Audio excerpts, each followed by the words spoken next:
Quite a few of you are still having some trouble with section 4.4 problems.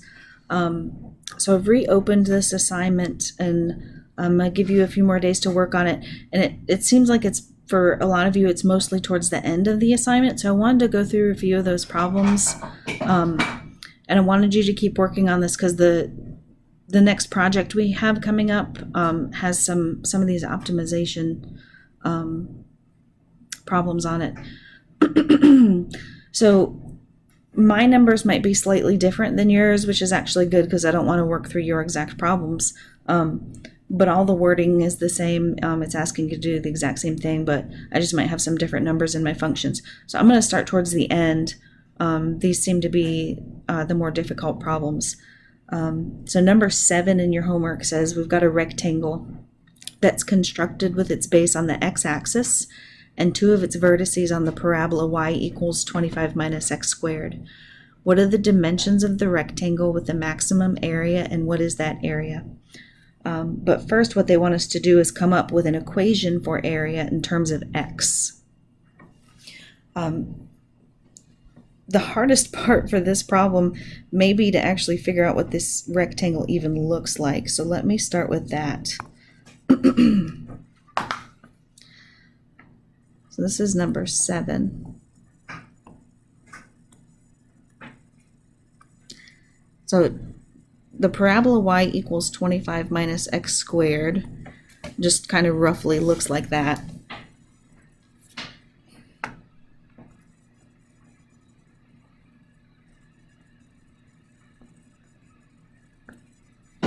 Sorry.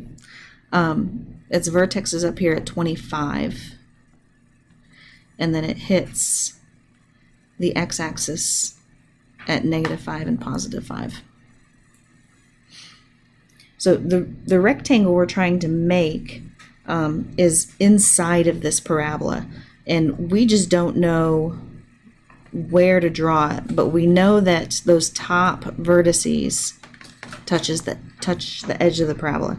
So it could be kind of a short wide parabola, or it could be a tall narrow parabola, or excuse me, rectangle.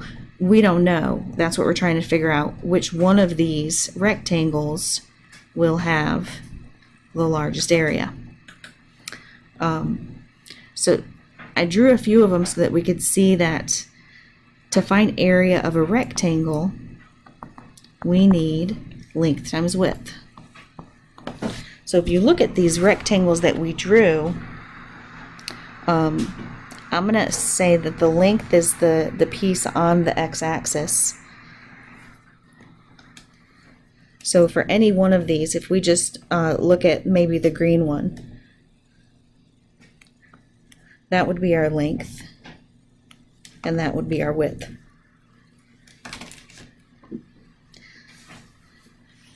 But since we're working on the xy plane, this point here would be a point that specifically works on the equation y equals 25 minus x squared. So we're going to keep that in mind.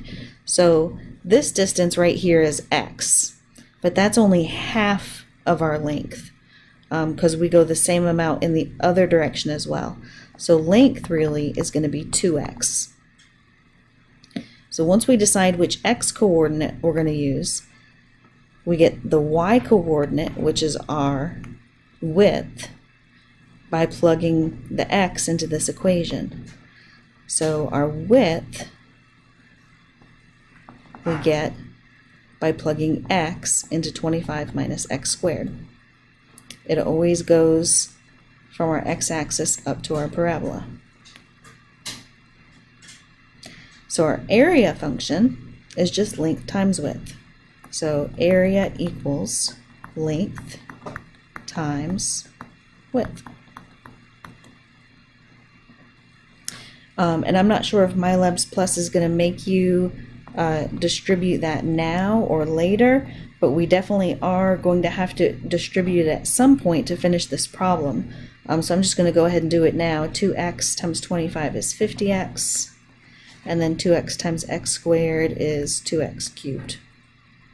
So our area function, which is the first thing they're asking us for, they want area just in terms of x, is going to be 50x minus 2x cubed.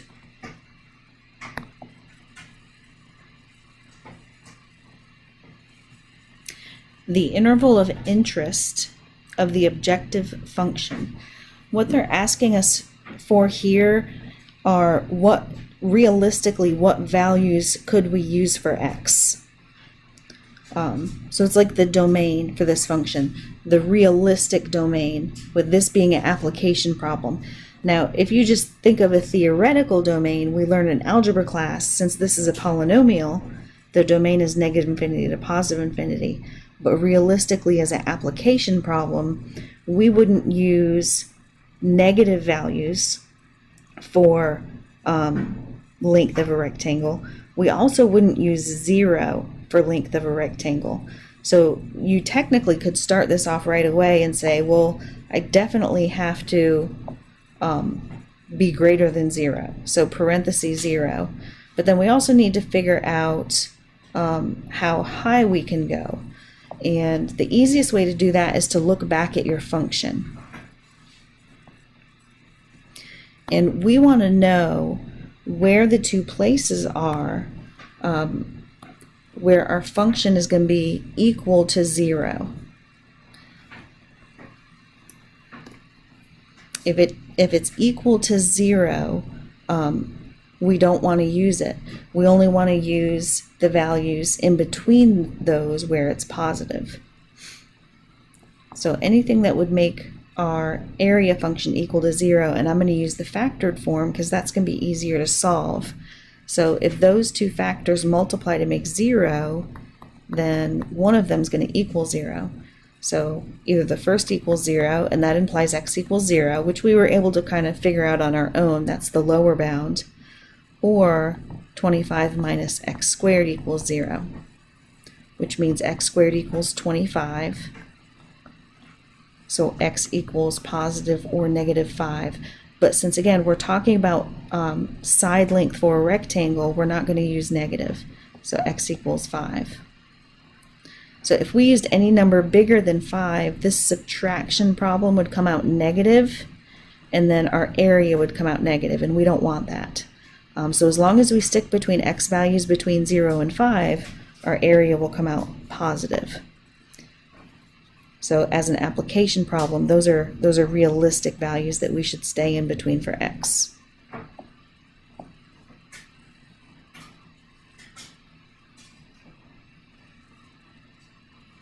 Now they actually want us to find the dimensions that will maximize the area. And they don't know how we labeled length and width, or width and height, or length and height. So they just say enter your shorter dimension first and your longer dimension second. So this is where we actually get to start using calculus.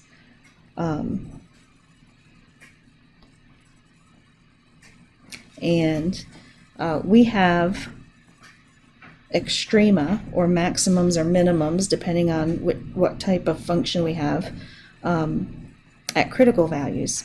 And critical values is where our first derivative is either equal to 0 or undefined. So the first thing we need to do is take the derivative of our objective function. The objective function is the function that we're trying to find the max or the min for. So the derivative for 50x is 50, and the derivative for 2x cubed is 6x squared. So this is a polynomial, so we don't ever have to worry about the option where it's going to be undefined. It's never going to be undefined. But it is possible that it's going to be equal to 0.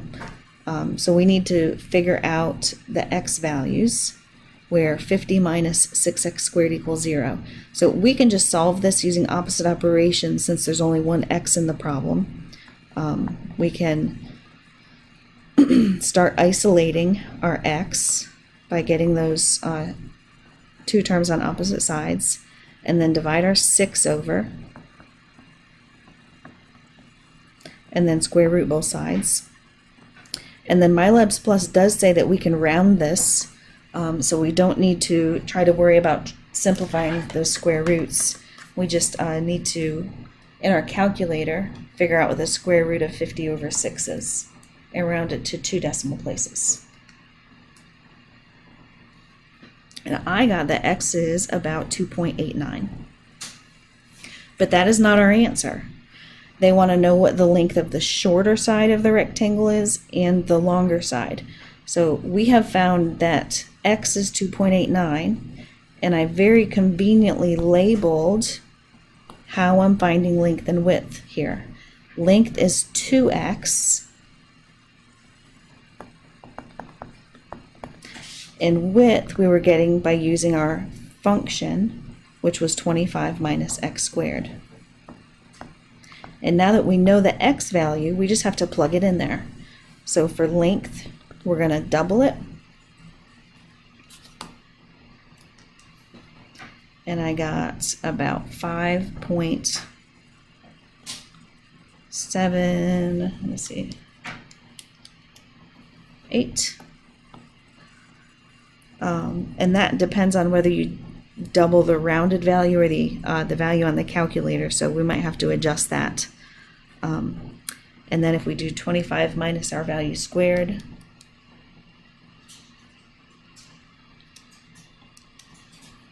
I get 16.67. So they want us to enter the shorter one first, 5.78.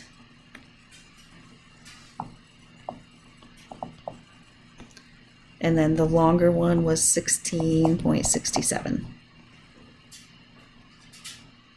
Yeah, and they don't like the 5.78. We're going to want 5.77. So I doubled my rounded x value, which came out slightly different than if I doubled my exact x value that I had on the calculator.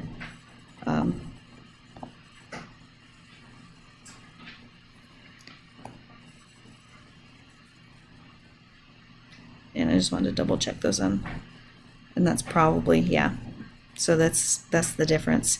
So just make sure you don't round your x. Use the full x value in your calculator, because that might make a difference in your final answer.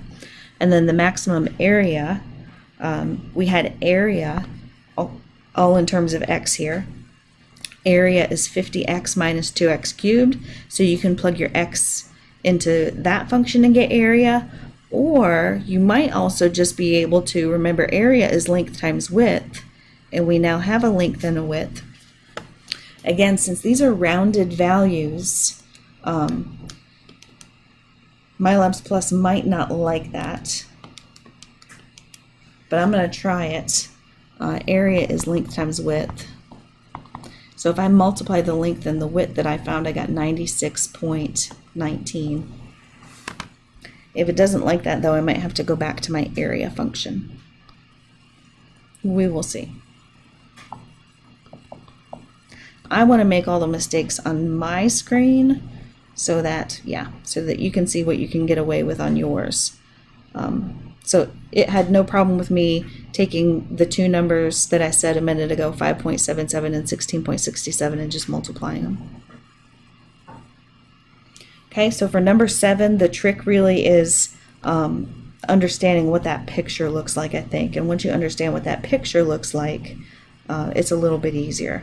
The length, that bottom side is always going to be 2x, and then the height is going to be whatever the function was that they gave you.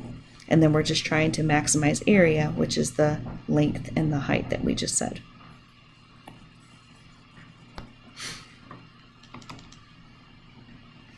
For number 8, it says that squares with sides of length x are cut out of each corner of a rectangular piece of cardboard measuring 11 feet by 7 feet. The resulting piece of cardboard is then folded into a box without a lid. Find the volume of the largest box that can be formed in this way. The first thing they want you to do is find a formula for the volume of the box in terms of x. And x is the side lengths of those little corners that we're going to cut out. So this is number 8.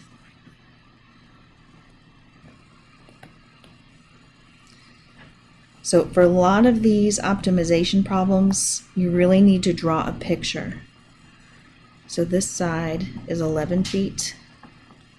This side is 7 feet. But what they want us to do is cut this little box out of the corner, each corner. All 4 boxes are going to be the exact same size. And they're going to have side length X. And once they're gone, we're going to take these leftover sides here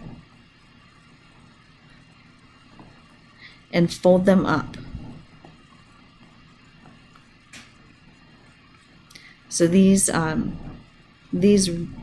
red sides here are going to come together to form the standing sides of the box. But there's no top, it says. And we want to optimize the volume. So the volume of a box, if we look at a box in 3 dimensions,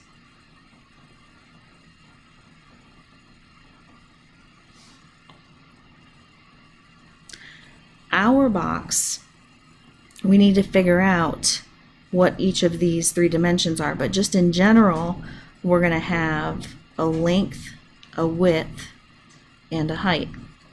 And volume for a box is those 3 dimensions multiplied together.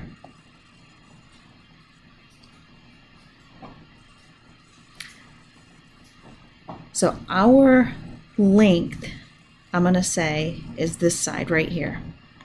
And it's after we cut away this piece and this piece. So it starts off as 11 feet the whole way across, but then we're going to take an X away here, and we're going to take an X away here. So my length is going to be 11 minus 2X. And then the width is going to be the other side of my base that starts off as 7, but then we're going to cut away an X on this side, and we're going to cut away an X on this side. So my width is going to be 7 minus 2X. And then once we do those cuts and all of these pieces come together, you'll see that this box has a height of X. This piece right here ends up being the height of the box, which is X. So we've got all 3 of the pieces that we need. We've got our length, our width, and our height. And they're all in terms of X. So to set up our volume function, we just need to multiply them. So length is 11 minus 2X, width is 7 minus 2X, and height is just X. We could leave it just like that, but just like in the last one, we're eventually going to have to multiply this out in order to go on to the optimization part. So if you want to, you might as well just multiply it out now. You're going to have to do this in 2 steps because they're 3 factors. So I would go ahead and FOIL out those 2 binomials. We're going to get 77 minus 22x minus 14x plus 4x squared.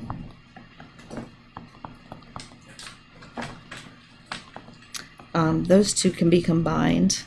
So this is really, and then if we distribute the x, we get 77x. Those 2 together are a negative 36x. And if we distribute, we get negative 36x squared. And then we have plus 4x cubed.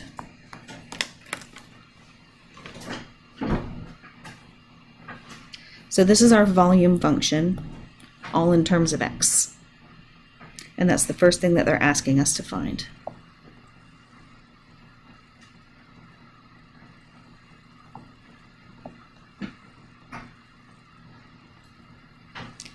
So our function is right. They want the interval of interest. So just like the last one, we want to see where this function is going to equal 0. That's probably the easiest way to do this. So if you go back to the factored form, we want to see what is going to make this guy equal 0. And we need to make sure that the values that we use are always going to end up with a positive volume. So if we go back to the factored form, it's possible that each individual factor could equal 0. So we could have 11 minus 2x equals 0. And if we solve that, we get x equals 11 halves, or 5.5. It's possible that 7 minus 2x equals 0. If we solve that, we get x equals 7 halves, or 3.5. And then it's also possible that x equals 0 there at the end. So we can't write an interval that has 3 numbers in it. We can only write an interval with 2 numbers. So we've got to figure out where volume will be positive. And we've got 3 numbers here. We've got 0, we've got 7 halves, and we've got 11 halves. I want to know where volume is going to be positive. So anytime we have a number maybe in this area, like 1, I want to know what's going on.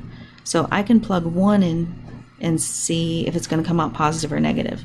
So this is going to be positive, this is going to be positive, this is going to be positive. So it's going to end up positive. If I plug, let's say negative 1 in,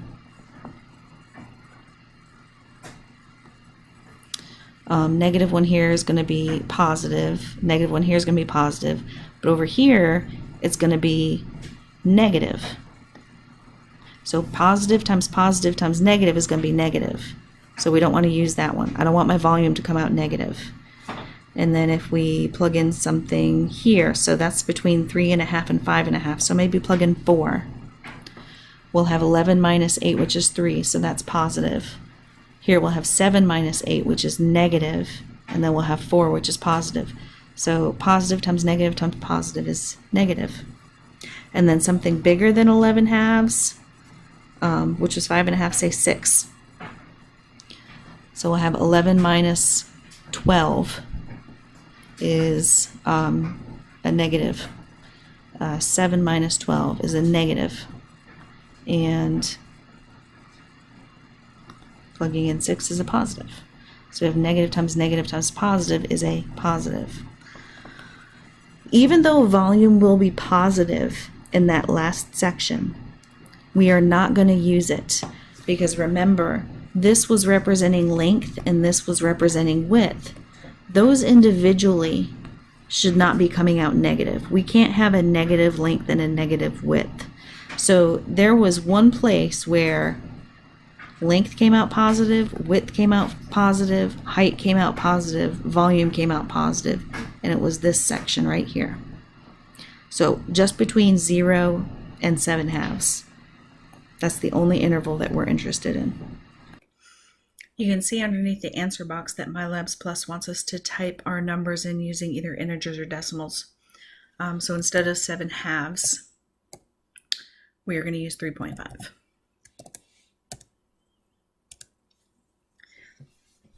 And next they want to know what the maximum volume is. So they're not asking for side links in number 8 like they did in number 7. They're just jumping straight to volume. So just like we did in number 7, though, we need to find where we have critical values. Because maxes and mins always occur at critical values. So we're going to take the derivative.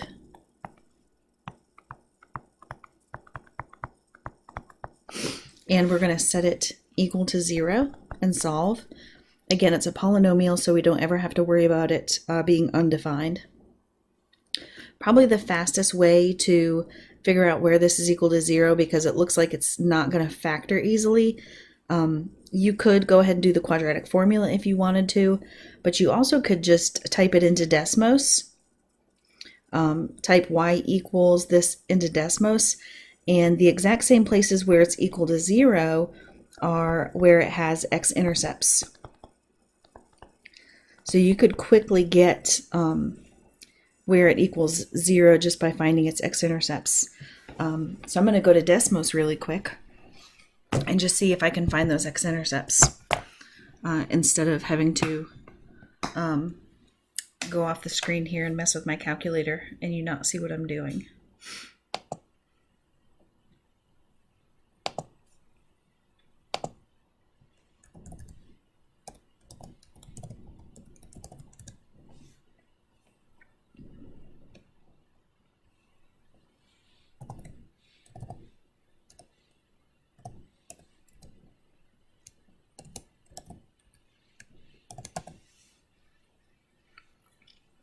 So there's our derivative. We want to know where it equals 0. So it equals 0 at these two spots where it has x-intercepts. So x equals 1.393 and 4.607.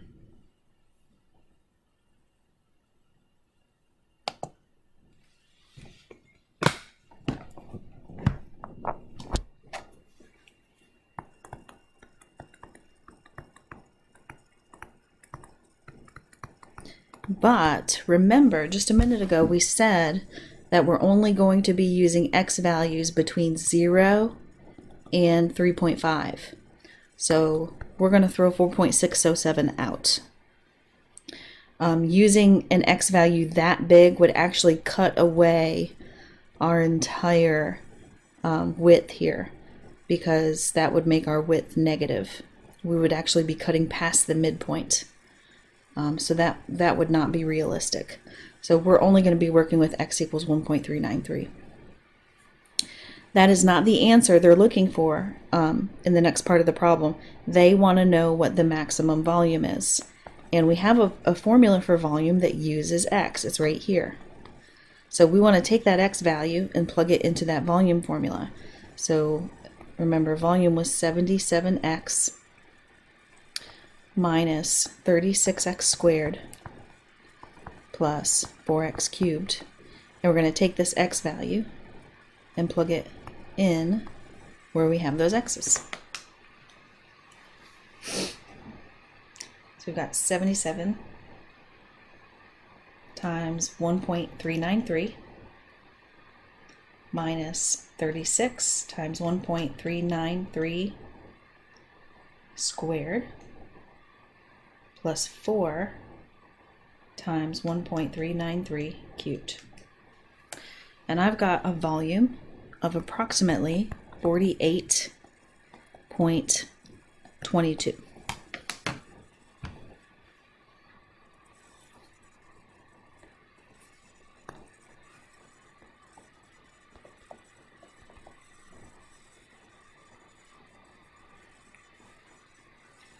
So that's the end of part A. In part B, they get a little bit more general. They don't give us side lengths. They say, suppose our cardboard is just a square with side length S. So everybody's going to have this exact same problem. We might all have 11 by 7 as well, but everybody's going to have the exact same part B. So I'm going to show you how to start part B, but I'm not going to finish it. I'm also going to tell you you do not have to do part C. I will go back in and give everybody credit for part C, because if anybody has actually tried this problem and gone through the question help for part C, it is absolutely ridiculous. So just worry about A and B. So in part B, we're doing the exact same thing we did in part A. The only difference is we don't know that we have side lengths 11 and 7. We're just going to kind of use a generic S in those spots. So we're replacing 11 and 7 with an S.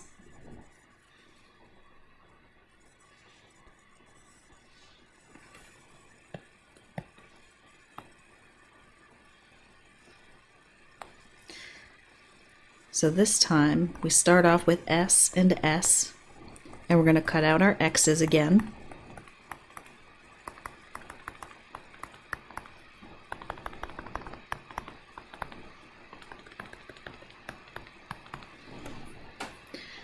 So our length down here starts off as S, but we're going to chop off those two x's. So length is S minus 2x. And then our width is exactly the same. It started off as S, but then we chop off the two x's. And then once we cut all of these squares out and fold up those edges, these sides actually form the height of our box. So our height is x. And volume is what we get when we multiply them all together. So there's our length times our width times our height. And if you want to, you can go ahead and multiply all of that out now. You're going to have to anyway for the next part. So you FOIL the s minus 2x's. Once you get them FOILed out, then you can distribute your x. And I am not going to go ahead and finish that because all of us are going to have the same thing. But you'll get a function for v that has s's and x's in it.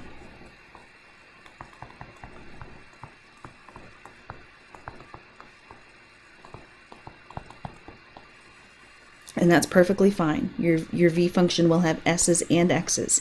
So if you look, it says find the objective function express volume in terms of s and x. So they're expecting you to type s's and x's. And then they ask you to find the same two things you found earlier in part A. They want you to find where we're going to have what x will give us a maximum volume. We're not going to get an exact number here. We're going to have s's still. And we're going to have two possibilities. And one of them we're going to have to throw away. And it's going to be the bigger one.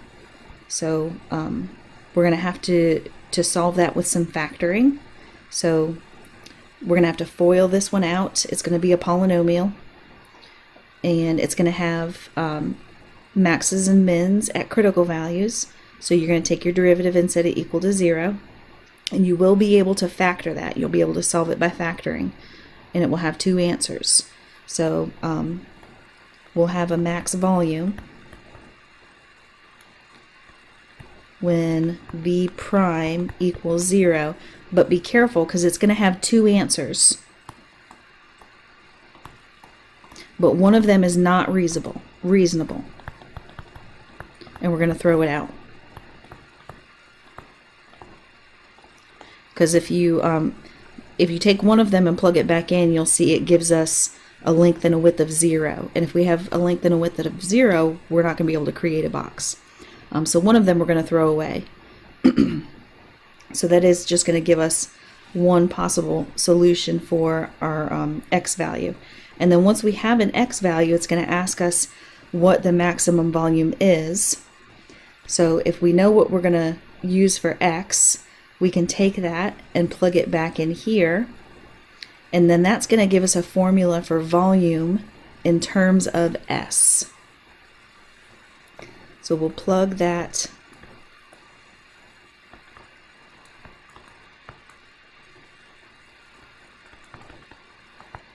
x, which is going to have s's in it,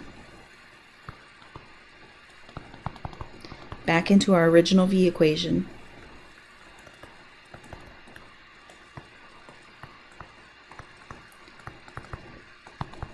And that's going to give us a formula for maximum volume in terms of s.